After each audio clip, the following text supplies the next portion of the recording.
আসসালামু আলাইকুম। আজকে আমরা পড়তে যাচ্ছি ম্যানিক রিঅ্যাকশন।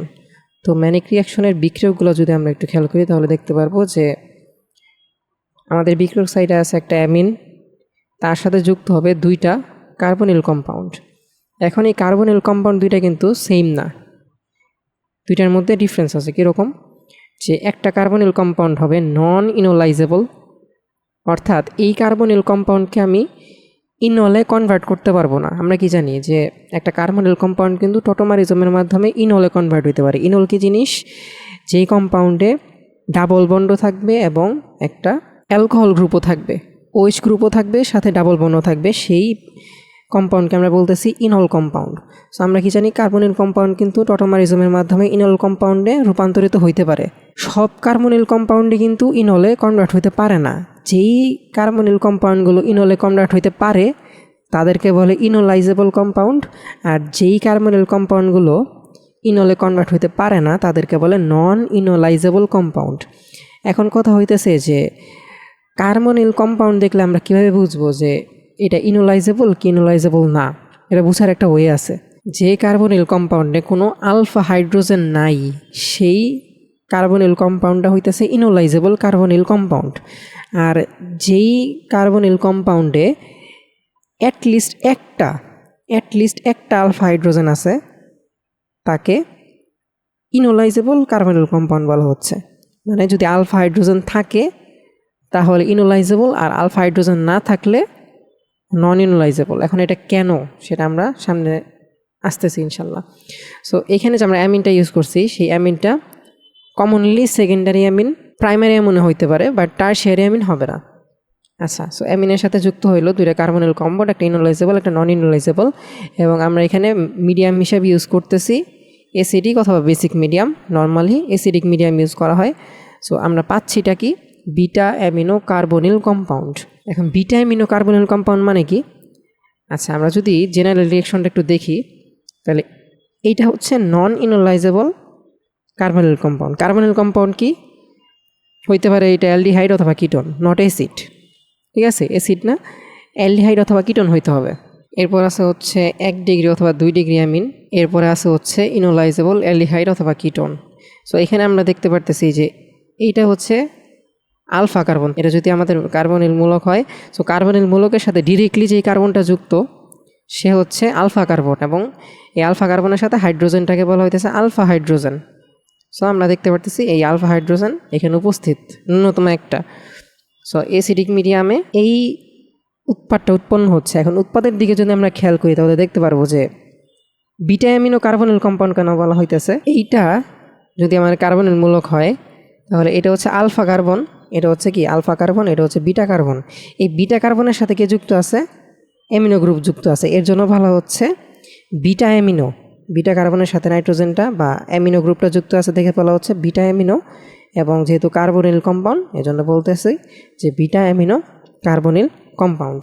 আমরা যে বলতেছি নন ইনোলাইজেবল কার্বনিল কম্পাউন্ডস, এই নন ইনোলাইজেবল কার্বনিল কম্পাউন্ডস কারা? যাদের আলফা হাইড্রোজেন নাই। এরকম কম্পাউন্ডগুলো কীরকম দেখতে আমরা যদি একটু দেখি তাহলে ফার্স্টে আসে হচ্ছে বেনজালডিহাইড। আমরা কমন কিছু নন ইনোলাইজেবল কার্বনিল কম্পাউন্ডগুলো এখানে আনছি।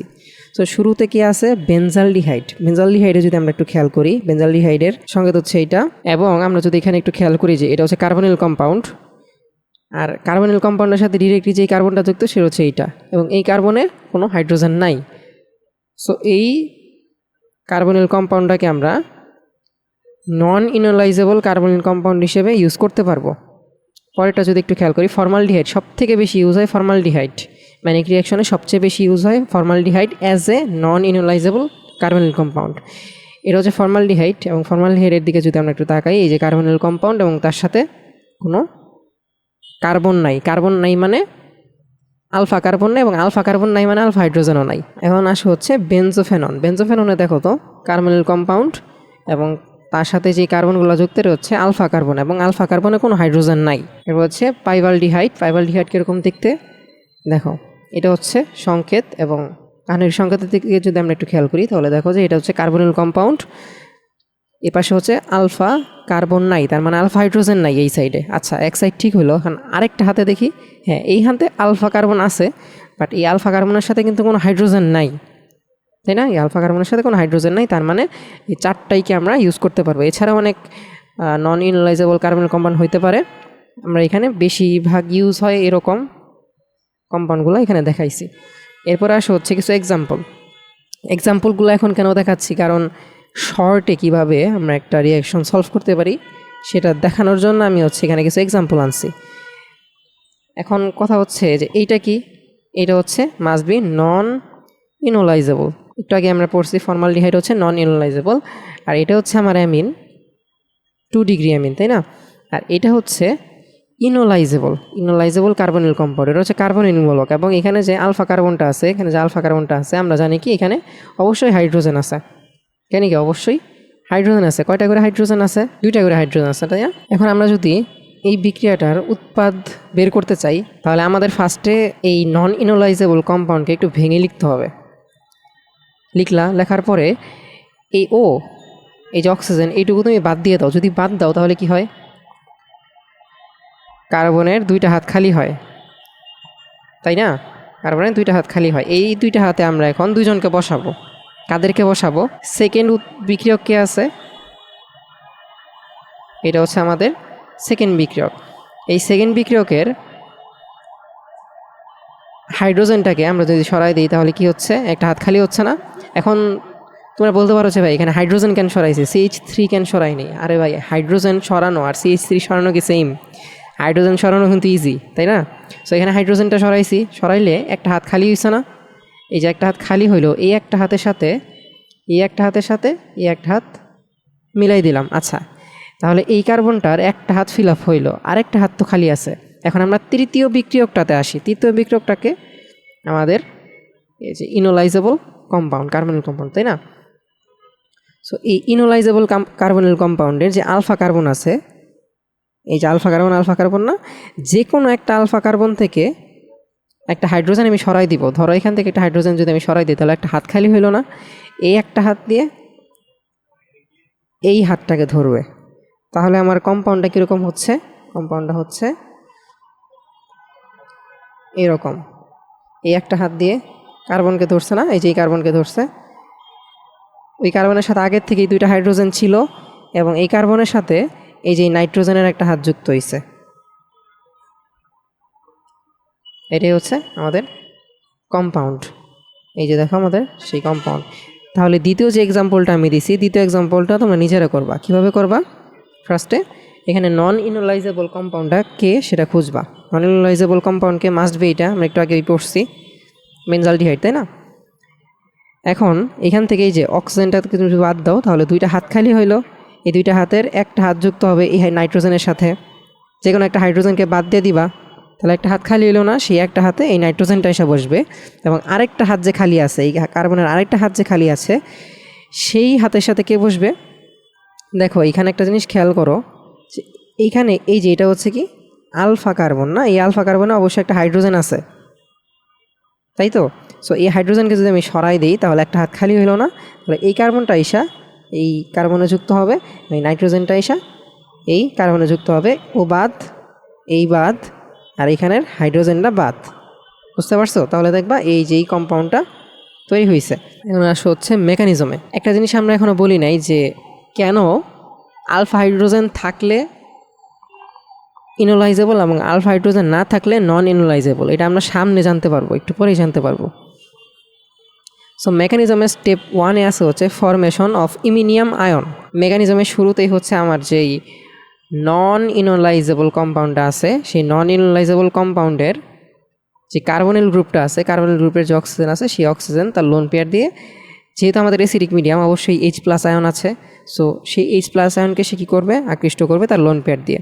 সো যদি আকৃষ্ট করে তাহলে OH তৈরি হইলো, এবং অক্সিজেন তো 3টা বন্ড বিয়ার করতে পারে না, এবং যেহেতু পারে না তাহলে এই একটা বন্ড সে কী করবে? উইথড্র করবে, আর অক্সিজেন পজিটিভ হবে, এটা তুমি বুঝতেই পারতেছো। উইথড্র করার পরে কার্বন হয়ে যাবে পজিটিভ। কেন পজিটিভ হয়ে যাবে? কারণ এই যে বন্ডটা যে অক্সিজেন উইথড্র করলো, এখানে কিন্তু অক্সিজেনের একটা ইলেকট্রন ছিল, কার্বনেরও একটা ইলেকট্রন ছিল। সো ও অক্সিজেন কিন্তু 2টা ইলেকট্রনকেই নিজের দিকে নিয়ে নিছে, তাই না? তাহলে কার্বন কিন্তু একটা ইলেকট্রন হারাই ফেলছে, যেহেতু ইলেকট্রনও একটা হারাই ফেলছে তাই কার্বন পজিটিভ। সো এই পজিটিভকে সান্ত্বনা দিতে এগিয়ে আসবে আমাদের দ্বিতীয় বিক্রিয়ক, সে হচ্ছে অ্যামিন। অ্যামিনে কি আছে, নাইট্রোজেনের মধ্যে লোন পেয়ার আছে, যেহেতু লোন পেয়ার আছে এই লোন পেয়ার দিয়ে সে কী করতে চাবে, কার্বনকে সান্ত্বনা দিতে চাইবে। সো সে কার্বনকে সান্ত্বনা দিতে এগিয়ে আসলো তার লোন পেয়ার দিয়ে।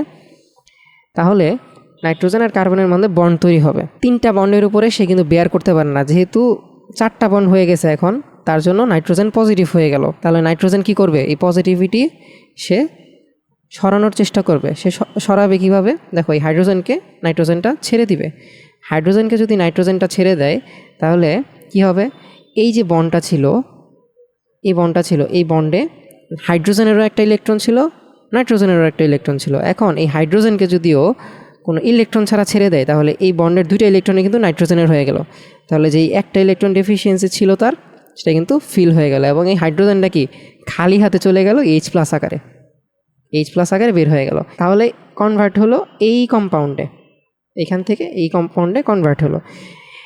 আচ্ছা, এই কম্পাউন্ডের কোনো চার্জ নাই, তারপরেও কি এই কম্পাউন্ড থেমে থাকবে না, কি হবে, এই OH এর যে অক্সিজেনটা আছে, এই অক্সিজেন তার লোন পেয়ার দিয়ে কী করবে, এই যে হাইড্রোজেনটা চলে গেছে না একটু আগেই, হাইড্রোজেনকে সে আকৃষ্ট করবে তার লোন পেয়ার দিয়ে। তা আকৃষ্ট করে তাহলে কি হয়,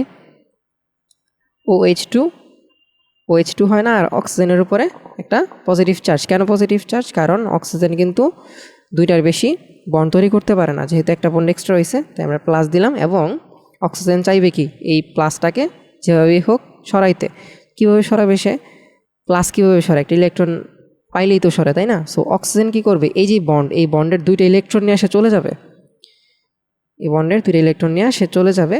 তাহলে এই বন্ডের একটা ইলেকট্রন ছিল কার্বনের, একটা ইলেকট্রন ছিল অক্সিজেনের। যেহেতু কার্বনের একটা ইলেকট্রন ছিল, সেহেতু এই বন্ডটা যদি সে নিয়ে নেয় তাহলে একটা ইলেকট্রন কিন্তু সে এক্সট্রা পাইতেছে এবং কার্বনের একটা ইলেকট্রন কমতেছে।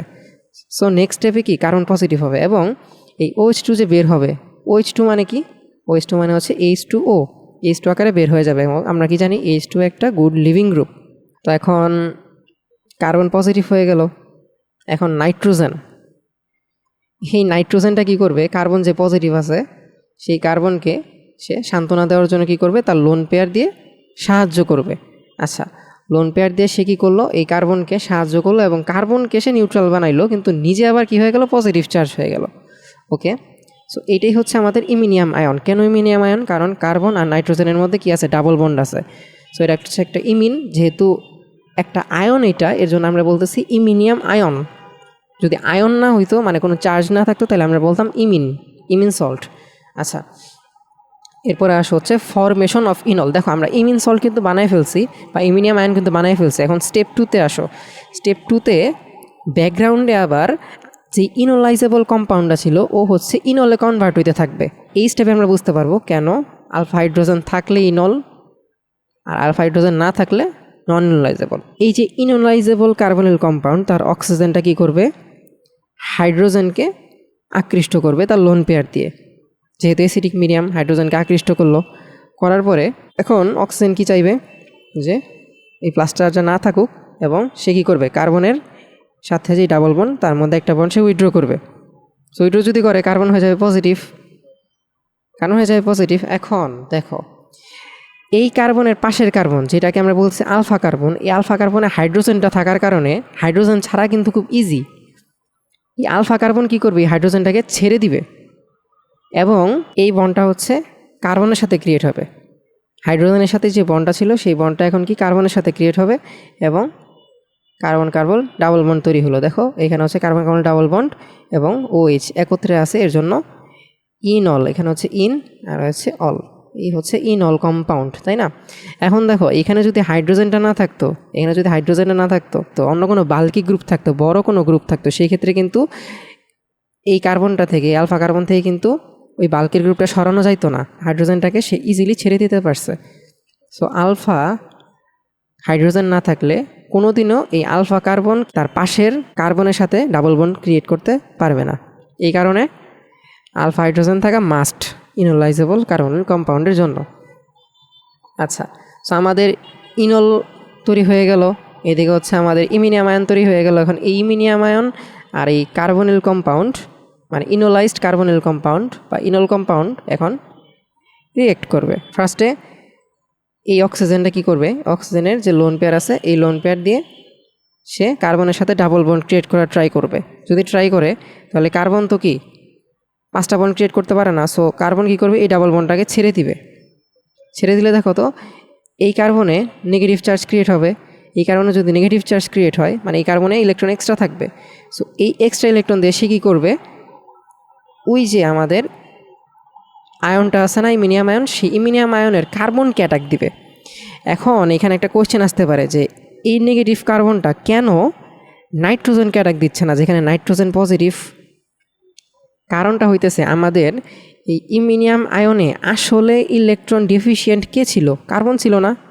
কার্বন ইলেকট্রন ডেফিসিয়েন্ট ছিল এবং নাইট্রোজেনের কিন্তু কোনো ইলেকট্রন ডেফিসিয়েন্সি ছিল না। নাইট্রোজেন তার লোন পেয়ার দিয়ে জাস্ট কী করছিল, দেখো এখানে এইটাতে একটু খেয়াল করো তো, ইলেকট্রন ডেফিসিয়েন্ট কিন্তু মেনলি ছিল কার্বন। নাইট্রোজেন তার কিন্তু কোনো ওই সমস্যা ছিল না, অক্টেট ফুল ছিল। নাইট্রোজেন কী করছে, জাস্ট ওকে হেল্প করার জন্য তার লোন পেয়ারটা কিছুক্ষণের জন্য শেয়ার করছে, কিন্তু আসলে কিন্তু ইলেকট্রন ডেফিসিয়েন্ট কিন্তু কার্বন। সো এই কারণে এই নেগেটিভ কার্বনটা এই কার্বনকে অ্যাটাক দিছে, নট নাইট্রোজেনকে। সো কার্বনকে যদি অ্যাটাক দেয়, কার্বন তো 5টা বন্ড ক্রিয়েট করতে পারবে না। সো কার্বন ওই বন্ডটাকে ছেড়ে দিবে এবং নাইট্রোজেন কী হয়ে যাবে, আগের মতো নিউট্রাল হয়ে যাবে। নিউট্রাল হইল। এখন এই যে অক্সিজেন তার লোন পেয়ার দিয়ে কার্বনের সাথে বন্ড ক্রিয়েট করছিল, ফলে কি হয়েছে, 3টা বন্ড ক্রিয়েট হয়েছে। এর জন্য অক্সিজেন পজিটিভ, এবং সে তো আর পজিটিভ থাকতে চাইবে না, তাই সে কী করবে, হাইড্রোজেনটাকে ছেড়ে দিবে কোনো ইলেকট্রন ছাড়াই। হাইড্রোজেনকে কোনো ইলেকট্রন দিবে না, H+ আকারে ছেড়ে দিবে। তাহলে যে উৎপাদটা তৈরি হয় সেটাই হইতেছে আমাদের ম্যানিক বেস, আমাদের কাঙ্ক্ষিত উৎপাদ। আর এইখানে হচ্ছে ইমিন আর সি বেজের মধ্যে ডিফারেন্স আছে, তোমরা একটু পড়ে নিও ইনশাল্লাহ। তাহলে আজকে এই পর্যন্তই, দেখা হচ্ছে পরবর্তী ক্লাসে। আসসালামু আলাইকুম।